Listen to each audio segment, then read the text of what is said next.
ভালোবাসার মানুষ জীবনে আসার চেয়ে ভালো রাখার মানুষ আসাটা অত্যন্ত জরুরি। কষ্ট মানুষের সারা জীবন থাকে না, কিন্তু কষ্টের সময় মানুষের ব্যবহারগুলো সারা জীবন মনে থাকে। যদি তুমি আঘাতের পর আঘাত পেয়েও নিজেকে সামলে নিতে পারো, তাহলে বুঝে নিও কারোর দোয়া তোমায় আগলে রেখেছে। জীবনে এগিয়ে যাওয়ার রাস্তা কেউ করে দেয় না, নিজেকে তৈরি করে নিতে হয়। কারণ এই সমাজে কেউ কাউকে ওপরে ওঠার সুযোগ দেয় না। হিসেব কষে চলা, সঞ্চয় করা, অল্প আয়ে নিজেকে মানিয়ে চলা, আসলে এটি কিপটেমি নয়, দারিদ্রতার জীবনে দুসময়ের জমিয়ে রাখা সঞ্চয়। কারণ দরিদ্রের দুসময়ে কোনো ব্যক্তি পাশে এসে সহযোগিতা করে না।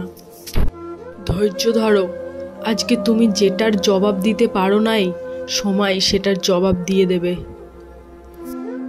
সৎ মানুষ কখনো তেলবাজ হয় না, আর যে তেলবাজ হয় সে কখনোই সৎ মানুষ নয়। মাঝে মাঝে কঠিন পরিস্থিতির সম্মুখীন হওয়া ভালো, কারণ বিশ্বাসঘাতক ও স্বার্থপর মানুষগুলোকে চেনা যায়।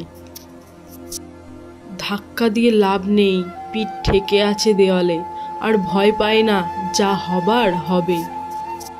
যারা তোমাকে ধরেই নিয়েছে তুমি খারাপ, তাদেরকে প্রমাণ দেওয়ার দরকার নেই যে তুমি কেমন।